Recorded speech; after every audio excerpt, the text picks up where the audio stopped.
The Word of God is alive and powerful, sharper than any two-edged sword, piercing even to the dividing asunder of the soul and the spirit, and of the joints and the marrow, and is a critic of thoughts and intents of the heart.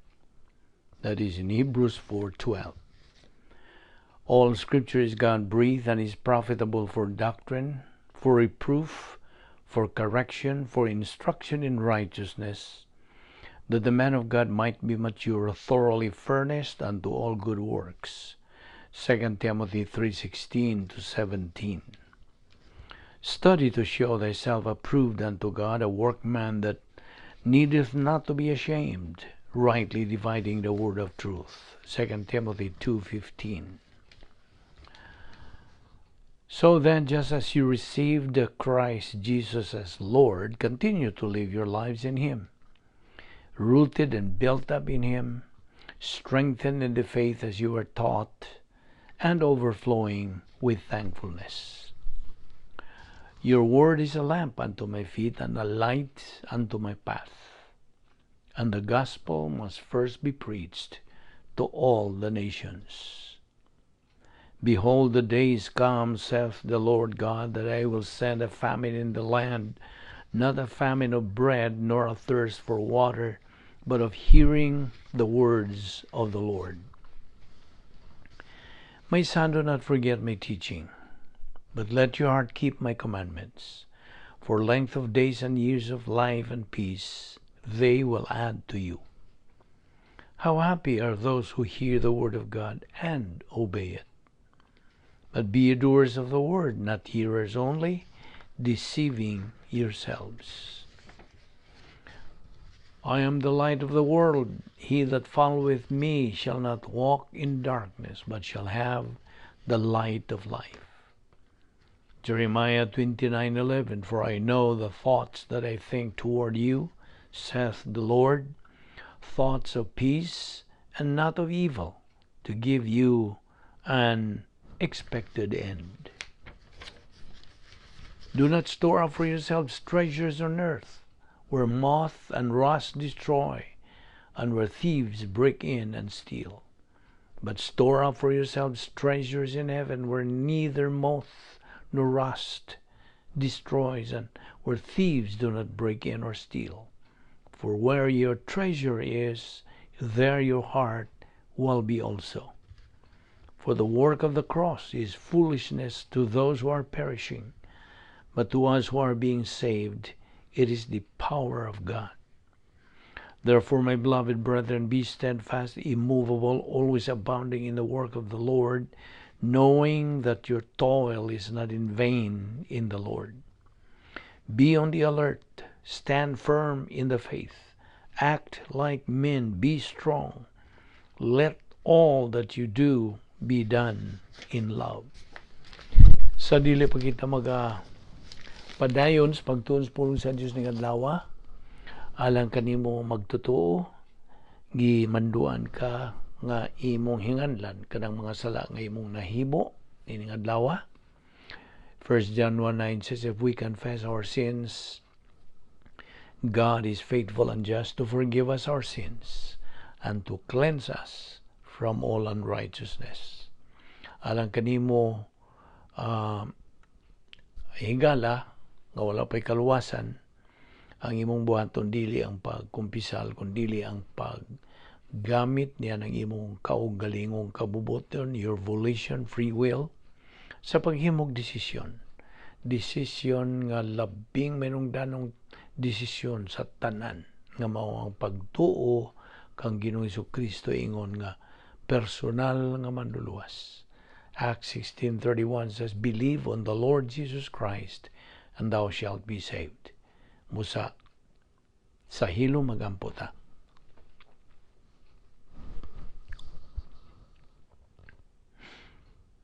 Let us pray. Balaan na mo nga Diyos, nagapasalamat kami kanimo unas tanan sa imong pagdala kanamo, pag-usab dinining dapita, aron kami makapadayon sa pagtuon sa imong pulong. Salamat o Diyos sa imong matinumanon sa imong mga saad. O nga nagaampo kami nga pinagis paggahom sa Espiritu Santo kanamo, imo kaming tudluan sa imong kamatuoran, dugang pagyod nga mga kamatuoran nga sarang namong matigom o gamong matuuhan o magamit sa mga dadlang panginabuhi ingon nga imong mga anak. Kini lamang ang among labing maynong danong butang sa among kinabuhi, ang pagtuon sa imong balang pulong. Kining tanan among gipasalamatan sa ngalan ni Ginoong Hesukristo, among bugtong manuluwas. Amen. Maayong adlaw kaniyong tanan, mga higala, mga suki, mga igsuon diha ni Kristo. Well, pasalamat kita sa Dios nga iya kitang gilugayan sa atong kinabuhi. Nagaginhawa pa kita karon og buhi kita gumikan lamang kini sa kaluoy, sa gugma, sa kortesya o grasya sa Dios. Dili kita takos niini. We do not deserve.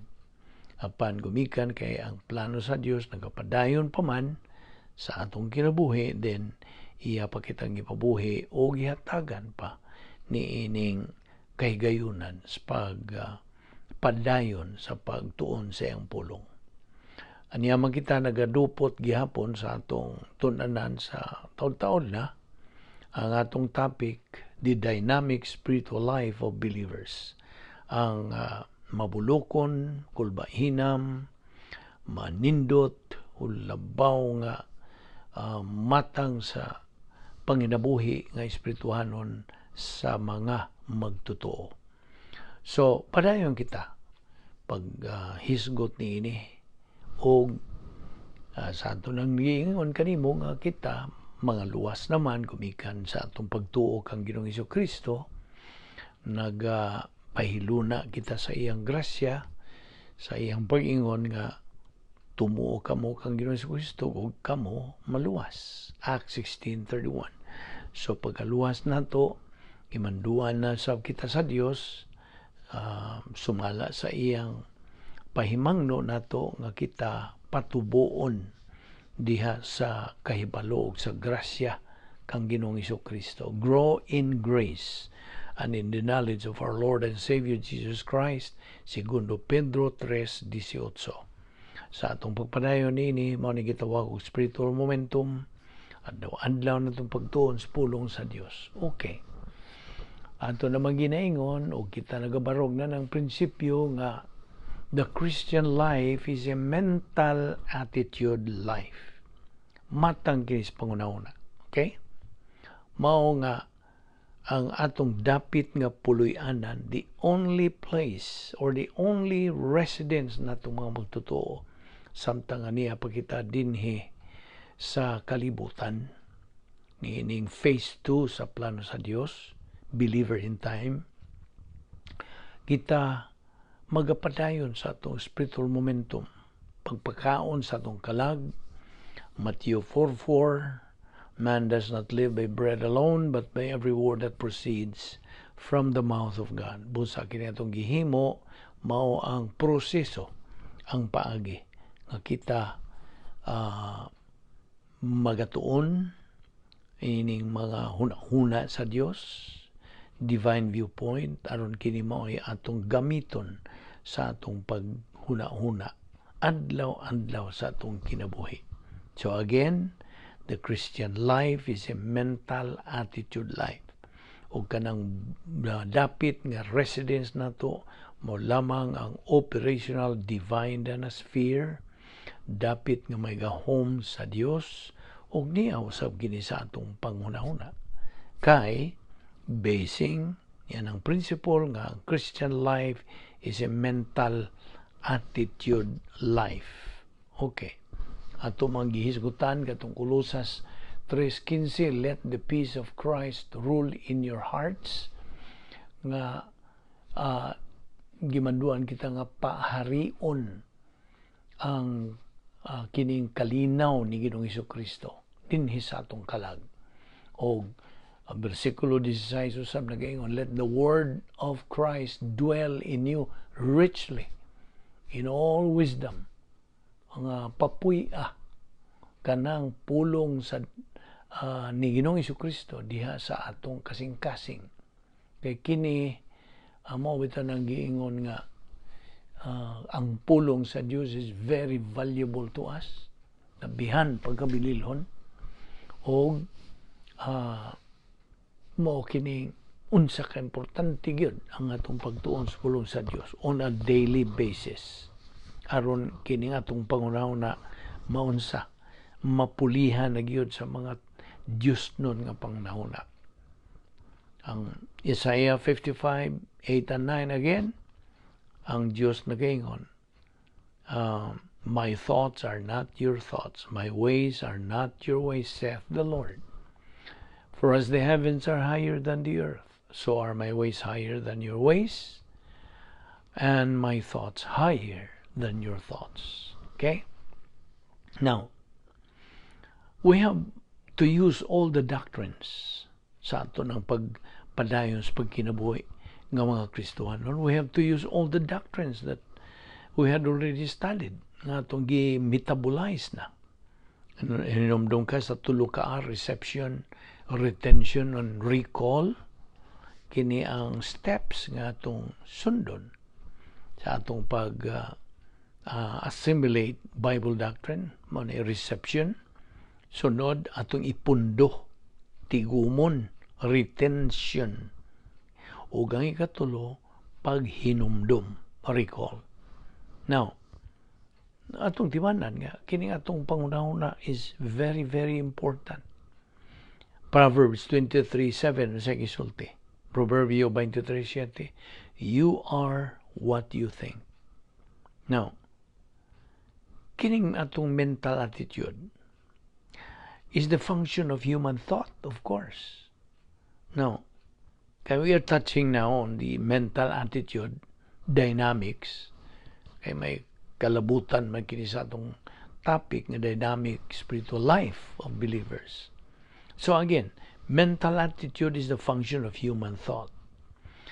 Ang Dios nahibaw sa tanan kung unsang ana sa atong pangunahuna. God perfectly knows everything. What is in our mind. Nahibaw siya sa tanang mga gihuna-hunas, tanang tao nga buhi. Imagine, He knows all thoughts of all people alive. Now, nakinsa may nag-imbento sa pangunahuna. Natural ang Diyos, right? God invented thought. So, it's an open book to Him. Bukas kayo. Bukas nga basahon alang sa Dios. Kini nga itong pangunahuna. Okay? Apan, iyang gitugutan ang kagawasan sa atong huna-hunaon. He allows us freedom of thought. Okay? Apan ang tanawa, ang Dios nahibaw na sa umaabot, nahibaw siya sa nangagi, o nahibaw siya sa karon. He perfectly knows the future, the past, and the present. He even knows those we have not thought yet. Just imagine, naibawaan na sa Diyos. Kadtong wa pa ni mo huna-una, naibawaan na niya imong huna-unaon. You see? Now, He even knows, He even knows those we have not yet thought. He knows the thoughts we are going to think in the future. Kung siya itong huna-unaon, ugma, sunod simana, sunod buwan, sunod tuig, naibawaan na ning tanan sa Dios. So, kini nga itong pangunahon na our thinking is the battlefield in our soul. Battlefield. Natad panggubatan. Inomdong ka ba nga na ay away, nga spirituhanong away, spiritual warfare, tali sa puwersa sa Diyos o puwersa ni Satanas, nga atas taliwa, papilion ta. Now, the life of every believer is in his mental attitude. Di man nila. Okay?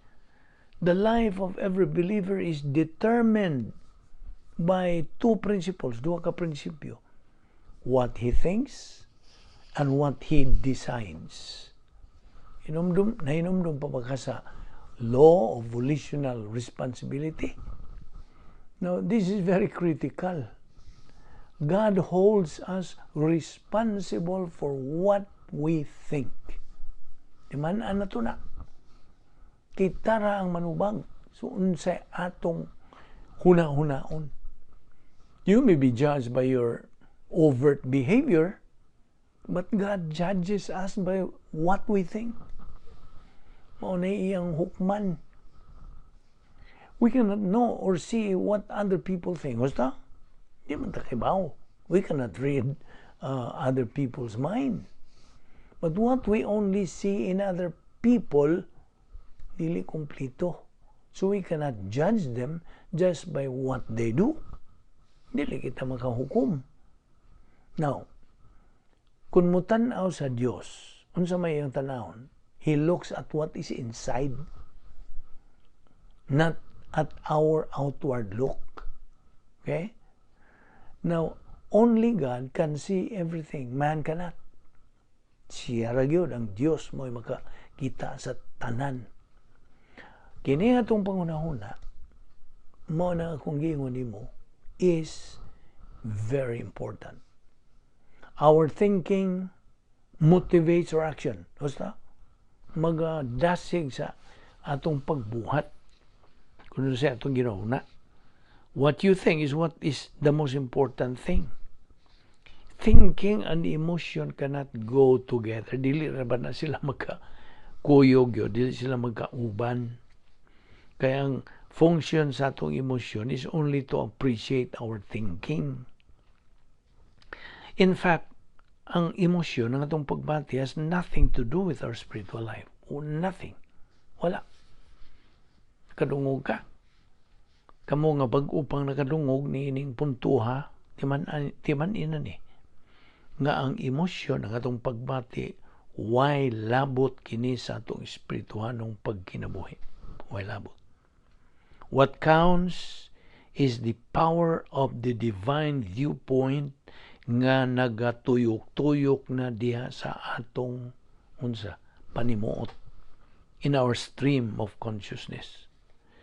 Ang kasagarang mga magtotoo want overt impact not through divine viewpoint but only through human viewpoint. Unsang isulti din sa 1 Corinthians 2:16, the Word of God is the mind of Christ. Una-una ni Ginoong Kristo. Ang matag magtotoo manduan sa pagbaton nining panghuna-una ni Ginoong Kristo. We are mandated as believers to have the mind of Christ. Ang usa ka magtotoo cannot fit in the life of the spiritual life without divine viewpoint. Kung wa kay pulong sa Dios, divine viewpoint, di gyud kamo sibo sa ining atong gisgutan nga dynamic spiritual life sa mga magtotoo. Well, you are a believer, but umikan kay imo mang tinuyuan nga dili ka mutuon sa pulong sa Dios, so therefore ang imong kinabuhi will not fit in the life that we are atong gisgutan taon-taon na. Dili. Having divine viewpoint, the mind of Christ, mao lamang ang bugtong paagi nga ikaw makatuman sa protocol nga plano sa Dios. The only way. Now, how do we claim the power of God in our life? Mangutana ko nimo.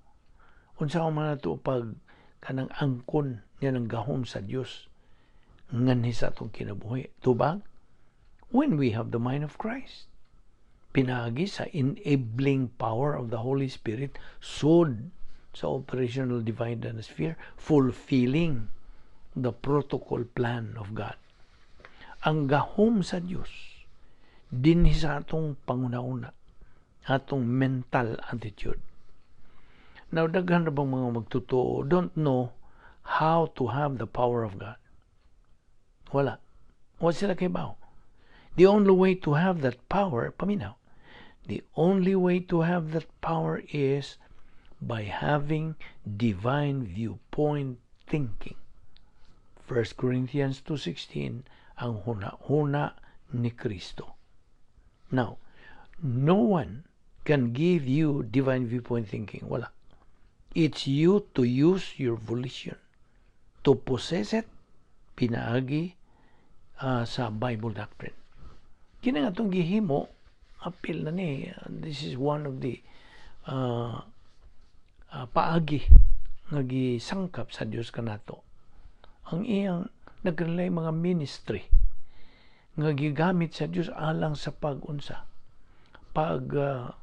sabuwag, pagsangyaw sa kamatuoran, sa pulong sa Dios. So, why makahatag nimo divine viewpoint thinking? Ang ikaw ra mismo imong kabubuton ra magiagad. Our thinking should focus on the infallible Word of God. Infallible, dili masayop. Apply it to our daily life and be a Bible doctrine thinker. Kaya kung ikaw Bible doctrine thinker na, definitely you are a good decision maker. Now, what happens if these things work?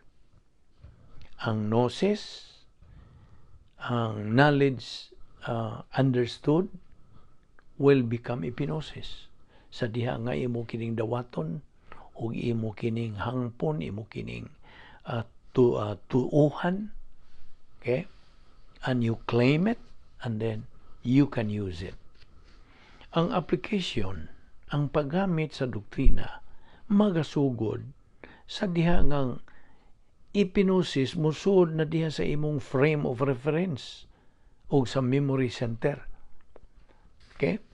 Kining atong gisgutan, kining frame of reference, memory center, naa na diha sa imong mental attitude. From there, it goes to your vocabulary. And so, they become divine viewpoint. Panguna-una sa Dios. So, line upon line, precept upon precept, ang divine viewpoint will now shape your conscience. Mao na shape, muumol, okay? Mao na muumol sa imong tanlag. That's the effect. Mao kani epekto sa divine viewpoint resident in your soul. Now, get this. Ang tinuod nga ikaw, mao kanang imong kalag. The real you is in your soul. Okay? Naa diya sa imong kalag. Now, what you really are is what you think. Kanang gawna-una mo na ikaw. Ikaw ka na. Kanang gawna-una. Kanang galingkod yan na minaw, dili mo na ikaw. Pasabot. Mura na og kanang kanang balay ra na. Kanang maon ra na ingnon tent. Okay? Sa Old Testament mo man na ilang hisgutan, just a tent. Okay? Puloy-anan ba? Puy-anan, murag imo lang temporary nga resident. Kanang imong lawas. Dili man na ikaw. Ang tinuod nga ikaw, anaasud. Okay? At rin ni hatagan ni pagpaklaro nimo. Kining atong kalag. Okay? Mauni ang tagbay nining atong lawas. Ha? Sunda ko ha? Kining naa sa sod ang atong kalag, maunay tagbay. Kining atong lawas, maura ni bay. Atong gipuy-an usa, taghuwat. Okay? Sa diha, nga, kining atong lawas, manamana mo ginig kadugtay kamin kaluya, you see, as the years go by, sa dagan na sa panahon, mga katuigan, mauna, natural man eh. This is the fact of life nga kita magsugod na tagpangunot, okay? O namurag magkaluya, okay? Kay di man niya lagi permanente na to. Mo na nang kanang atong lawas mo ni tagbay. Agbay, balay nga itong ipuyan. Ang tagbay na sa sod. kitang ang kalag. Okay?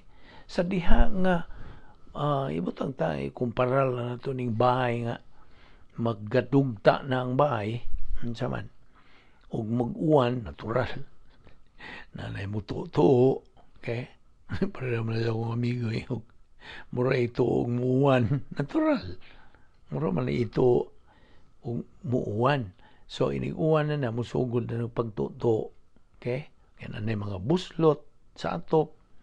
Now we are trying to picture to you ang analogy sambingay mao ba ni Bisaya analogy nga sa diha nga murag mag-anam-anam nagdugta ang balay ang tagbay kita nga soul mo hinay-hinay naghawa okay sabot ka so ang punto nga itong gidadi ni mo nga the real you is your soul nga naa sa soul niya ng imong lawas. Okay? So, what you really are is what you think. Now, ang usa ka magtotoo is better off than an unbeliever natural. Ngano? Tungod kay ang usa ka magtotoo naa siya niya ng una-una ni Kristo. Ang unbeliever wa man. Kasabot ka? I repeat, a believer is better off than an unbeliever because a believer has the mind of Christ, the unbeliever has none. Now, by the way, ato kong singit gamay. Kining atong lawas, okay? Gipuy-an na sa Espiritu Santo. Permanently. Now, ganun sa aman mo puyo ang Espiritu Santo ni atong lawas. At the point of salvation. Yan ang higayon nga imong gidawat sa Ginoong Kristo nga imong manluwas. Ikaw na luwas. Diha-diha, automatic ang Espiritu Santo mupuyo niya sa imong lawas. Know you not that your body is the temple of the Holy Spirit. Kung sa'y tuyo, gihimong templo ka na imong lawas to prepare for our Lord Jesus Christ to unsa? Pagpuyo. Actually, kinirang atong panahon sa simbahan, this is the only age, okay? The only dispensation where all believers are indwelt by the Trinity, by God the Father, God the Son, God the Holy Spirit. Kitang mga magtuto, maubitaw ning kining panahon sa simbahan is the most exciting nga panahon. Gawas nga kini age of equal privileges and equal opportunities. This is the church age. Unsa pa? This is the kanang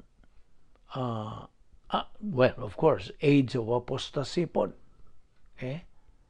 O daghan nga mga description ni atong kapanahonan. But ang akong dala diha nimo, the point where I'm stressing is that we are indwelt by the Trinity. So nagapuyo na ang Trinity nato. Okay? Okay. Specifically sa Holy Spirit. Ang Espiritu Santo mo puyo diha sa atong lawas sa diha nga kita naluwas. Permanently. Na permanently, ang pasabot ka ng iyang pagpuyo. Apan ang pagpuno, lahi man. Infilling is pagpuno. Indwelling is pagpuyo. Kasabot ka? Sabtag yun ang indwelling, dwell ba, pagpuyo? Indwelling mo ay pagpuyo. Ang Espiritu Santo mo puyo sa atong lawas. Niya na karon kung ikaw magtutuo na, kapuyo sa imong lawas. Okay? Permanently. Apan ang kanang sa diha nga kita makabuhat og sala. Okay? Mahigawas kita sa divine view, divine atmosphere, gumikan ka na kahimo man tag sala, kung gawas ta, then, atong gisakit ang Espiritu Santo. Ug atong gipaong, okay? We are quenching and grieving the Holy Spirit. Na mga bersikulo niya na that supports that. Okay. So, what mapun You see, we're talking about the infilling. Dita mo punan kaya naman tayo sala. Until we rebound, atong kumpisal, malimpyuhan na po ang atong kalag sa mga sala, then mabalik ta sa operational divine sphere. O kanang mapunan kita. Once you rebound and then you are filled by the Holy Spirit, you are controlled by the Holy Spirit. Ayaw na nakalimti. So mo na ang punto nga kung gidani mo, simang naman punta, pero ang atong punto din nga, what you really are is what you think. O kita nga magtotoo, mas bintaha, better off sa mga dili magtotoo natural, wa man ta magpasigarbo, ambot pasabot, kung imong itandi. Okay? Kay ikaw nga magtotoo, may kahigayunan, you are a potential individual to possess the mind of Christ. Potential. May puruhan. Kay magagad ba't si mong kamubuton, gusto ka bang magakaton sa una-una ni Kristo o dili? Ikaw may gagad. Siya mo nag-iingon na itong potential. So, mo na nakabintaha na itong mga magtotoo, ikumpara, itandi sa mga di magtotoo. Kaya waman sila. Waman yun. Automatically, waman yun sila. Absolutely wala. Wa sila huna-huna ni Ginoong Kristo. O dili po sila makasunod sa ang process ni ining spiritual. Okay, the Christian way of life is a supernatural way of life. Numdum ka? And because it is a supernatural life, it requires a supernatural way of execution. See? O kini nga itong panghisgutan, supernatural way of execution ni. Kay gimando kini sa Dios. Okay. So, the life of every believer is in his mental attitude. Nasa iyang pangunauna. The life of every believer is determined experientially. What the believer thinks and what the believer decides. These are two important things sa atong spiritual life. Ingon nga mga magtotoo. Okay? Who judges your outside actions? Ang tao. Di ba? Muhukom sa outside actions ni mo. Who judges your inward self? Mental attitude. Ang Diyos. Diha ang diferensya. Ang Diyos maoy mo hukom, mo tanaw, mo judge ang imong inward self, mental attitude. Unsa ana sa imong una, maoy magadeterminar sa imong is what determines your thinking and action. Now, of course, nahinumdum ka ba nga ang atong pangunahon na duha ni kabahin na nous, N-O-U-S, nous, left lobe, o ang right lobe, cardia. Mao ni mga Greek words ang akong gigamit. Okay? Nous, left lobe, wa nga bahin, mao nang gnosis doctrine lang. Gnosis. G-N-O-S-I-S. Gnosis. Salin G na. Gnosis doctrine. Kung imo na ka ng tuuhan, dawaton, hangpon, o unsa, gakso na nimo ang pulong sa Dios diha sa imong kalag, diha pa mulihok ang Espiritu Santo sa pag-metabolize niya na, paghimog yung tinuod niya na, paggaling niya na, aron imong magamit. So, it becomes epinosis doctrine. Epinosis, labaw, over and above ang epinosis doctrine. That's supposed to be ang atong pagbaton ingon nga mga magtotoo na nasa kardiya, sa right lobe. Nomdom kay unsay function sa left lobe? Hearer lobe. Kanang bahin nga tig sabot, tig dungog. Apan ang right lobe mao na nay tig buhat, tig tuman, doer lobe. Okay? Imanduan kita sa Dios, be not only hearers of the word, but be doers. Tumana. Human kamutuo, tumana. buhata, gamita. You see? Now, ang usa ka magtotoo nga puno sa doktrina, filled with Bible doctrine, is always busy. He's always busy, not lazy. Kita nimong diferensya? Ang usa ka magtotoo nga naay pulong sa Dios, naay divine viewpoint, naay hunahuna ni Kristo, busy. Kanunay nang di mahiluna. You see? Naagi na siya kanang atimanon. Always busy. Apan katong mga magtotoo nga mga negatibo, way gana, way gugma, way kanang kaikag. Okay? So, they become lazy. Nakita ni mo ang diferensya? O, sa may mo piliyon? To get busy or to be lazy?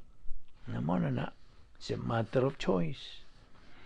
Ang usa ka magtotoo nga naay doktrina, ay pulong sa Dios siyang kalag. He is on the move. Although not emotional. Dili siya emotional. Instead, he is spiritually smart. Smart. Doctrinally smart. See? Malantip ang iyang pangunahuna. The real you in the thought content of your soul. Ayaw na ni kalimti kining bersikulo nga nagasupport nini. Proverbio 23:7. Proverbs chapter 23 verse 7. What you think is what you are. Okay? Now,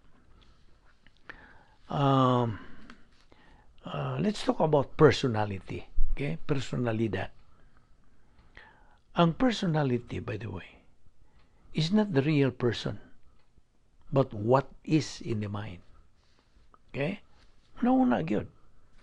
When our right lobe, ito functions right lobe, doer lobe. When our right lobe thinks divine viewpoint through Bible doctrine, unsa resulta? Diba kung sa resulta? Sulod nun nga kalipay, inner happiness, mental stability, na ay pagkalig-on sa imong una-una. Mental stability. Mo ang resulta. Resulta sa divine viewpoint, panguna-una sa Dios, nga naa na diha sa imong kalag. But when our right lobe is dominated, paminaw, when it is dominated by human viewpoint, although tuon kunuhay siya sa Bible doctrine, but no siya raman kutob. Ang siya resulta. Iba kung siya resulta. Self-induced misery. Carnal siya. He becomes, grabe na, kaya he becomes a psycho-believer. Mauni resulta. A psycho-believer. Mauni sangkuan niya. Puro raman lagi academic knowledge sa mga iya. Naimo siya baga sangyaw-sangyaw diha tingaling wara-wara diha, maayo siya mo presentar, bilib nga tao, kuyawa siya Apan puro ranosis. Nung maka unsay resultas gnosis doctrine mo ni self-induced misery. Nya carnal man siya. Nya daghang mga negative results also. He is a bad decision maker. He is a problem manufacturer, not problem solver. Unsa pa? Gatuon lagi siya. Ana, bilib ang mga tao niya kay kuyaw. Apan sa iyang kinabuhi, wa man niya tuohi. Kanang iyang tun-an, kutob ra mas kahibalo. Kahibalo has no function sa spiritual life. Knowledge, academic knowledge na. Ang metabolize Bible doctrine. Ano sa mga metabolize? Sa diha nga ikaw mo tuo, mo dawat, mo hangop, mo gakos na gyud niya na. Imo na gyud you embrace it sa imong kalag. Ang pulong sa Dios nga imong nasabtan, nakatunan, o imo na kanang tuuhan, dawaton, karon mulihok dayon ang Espiritu Santo iya kanang himuong tinuod gyud, klaro, tataw, tinaw diha sa imong kalag. O mora na that's the only time nga imo nang magamit kaning pulong sa Dios. Kasabot ka? So, God's viewpoint is far superior than man's viewpoint. Ayaw na ito kalimti itong Isaiah 55:8 and 9. And we can possess divine viewpoint. It is available to every believer, but again, it's a matter of choice. Naragyo na ito ka na. Ug mao nga, kini atong gipangisgutan, mahinungdanon kayo. Importante kayo. Mao bitaw nang ang usa ka magtotoo nga. Ato lang tukbilo gamay ni ang mga bagang duot sa mga magtotoo. I'm talking about dili ni pagdaot nila apan ato lang gud ning tandi og ato kini gipresentar ang kamatuoran unsa gyud tinuod. Ang tinuod yung kahimtang ning kalibutan na karon. Ang majority kadaghanan bagang duot sa mga magtotoo. Magtotoo luwas. Negatibo. Wag yun. Gana. They have no kanang clue how important the Word of God is in our life as believers. Wag yun. Wag yun masilsil na nila. It did not sink in sa ilang ilang alimpatakan. Unsa ka importante. Now, you know what? There are 16 million Americans. 16 million nga nagaantos nining sakit nga ginganlag depression. Depression. Like, ibaw ka itong naitabo sa mga movie star, TV and movie star. Well, numdum ka ito ni Robin Williams, o sana. Namatay naman how many years na ang nangagi. Okay. Tungod sa depression. Di lang kay siya ng daghan ng mga kaso ningon nani.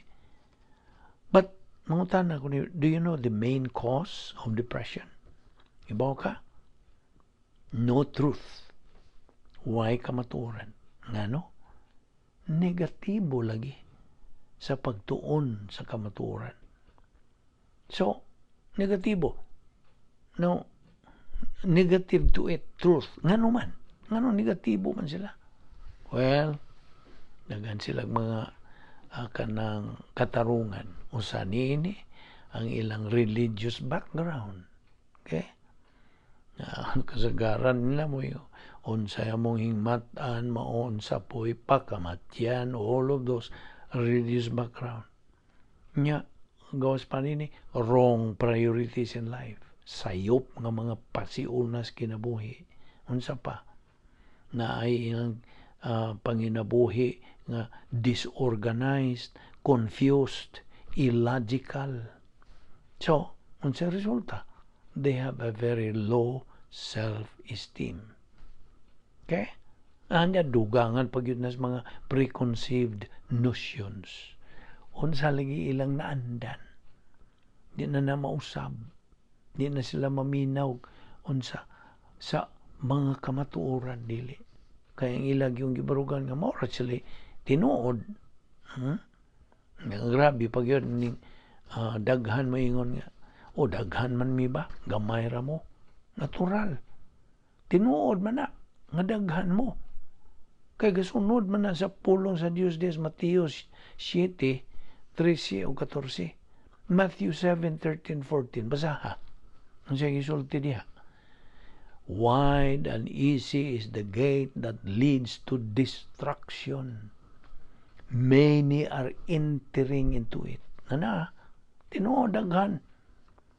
But the road is narrow and the way is hard that leads to life, eternal life. Only few find it. Kay ang iyahay sa Dios dili daghan. Dili daghan. Salin ra gani ang iyahay sa Dios. Remnants ra. Pipila ra gyud. Okay? Na mo na. Mo ra ni akong gi-emphasize nimo nga you have to open your mind about this. nakalimot, wa man gyud sila clue. May tungod sa unsa pag dawat sa kaluwasan, wa gyud sila makaamgo nga ang Dios unsa iya gyung giprove ang iyang gugma kanato. God proved His life on the cross. Unsa gihimo siyang bugtong anak dito sa cross. Mao kato ang gugma sa Dios nga iyang gipakita gyud. Iya gyung timailan prueba gina sa iyang gugma. Sa diha nga nagbitay si Ginoong Hesukristo didto unsa He bled and died. It was God saying to you, I love you. Diya mo na. Ang Diyos na higugma nimo. Unya imo pag yung balibaran ka ng gugma ha. O pag bayad. Libre. Naman na lagi. It's a matter of choice. Di magkakapugos. Ikaw, a fellow believer, panulita na imong kainit lagi. Hope di compassion nga to sa uban. Nga gusto nimo nga sila maluwas. Imo bang membro sa imong pamilya o mga higala. Gusto nimo silang maluwas. You share the gospel. Unya, magdumili sila. Ayaw pugsa. Ayaw. Huwag kay katungod pagpugos. Bisan ang Diyos di makapugos. Respect their volition. Respect their decision. Kay, if you do that, mong pugson, you're just wasting your time. You're just wasting your time. Sikusik lang yung kasi mong panahon. Paliho ka ang Espiritu Santo. Kaya mo ka na function sa Espiritu Santo to convict people, the individuals who hear the gospel, convict them of their unrighteousness, convict them of their sin. Siya ra ang bahala. Igo ra kang maunsa. Igo ra kang mupadayag, mupahayag. Imong isangyaw. Maura ni duty. Sa mga evangelists, that's their only duty. To present the gospel in an accurate way. Dili kay sagul-sagulan. Di mo na kung sa ng uban diya kay mga unsa mga mini na ng uban o mo lagi na una ka mo sangyaw tun-i una ang mga basics unsa gyoy nagalabot ning tanan in an accurate way. Accurate. Ayaw gani saguli, ayaw na nakuhai, ayaw na dugangi. Kay there is only one gospel. And the Lord Jesus Christ is the center of it. Siya ra gyud ang issue. That is why ikaw nga dili pa magtotoo, hinuktuki kini. Amguhi kini. Nga napakay panahon. But tomorrow may be too late. So napakay panahon. Di nilang una kita kutob atong ipadayon kini. Salamat sa iyong pag-uban. Nini nga itong Bible study through the YouTube under the Vic Balbido Evangelistic Ministry. O dasigay niyo mga higala. Musuway silang paminaw. Kung ikaw nga fellow believer, dasigaw sa mga itong fellow believers. Nga wa pa sila padayon sa pagtuon sa pulong sa Diyos. Niya ay grasya sa Diyos gihatag. Na nimo mudawat ka ba sa likway? It's a matter of choice. Magampo ta. Balaan na mo nga Diyos, nagapasalamat kami kanimo, nihigayon nga imong gahin alang sa pagtuon sa imong pulong o Diyos. Bani kami o Diyos ang pagbagbuwag, ningadlawa, ilikay kami sa mga kabilinggan, dada kami pagbalik din hinandapita, aron kami magkapadayon sa among spiritual momentum o sa pagkabot kayon sa among tumong, which is spiritual maturity. Salamat ang Diyos ng tanan sa ngalan ni Ginoong Hesukristo among manluluwas. Amen.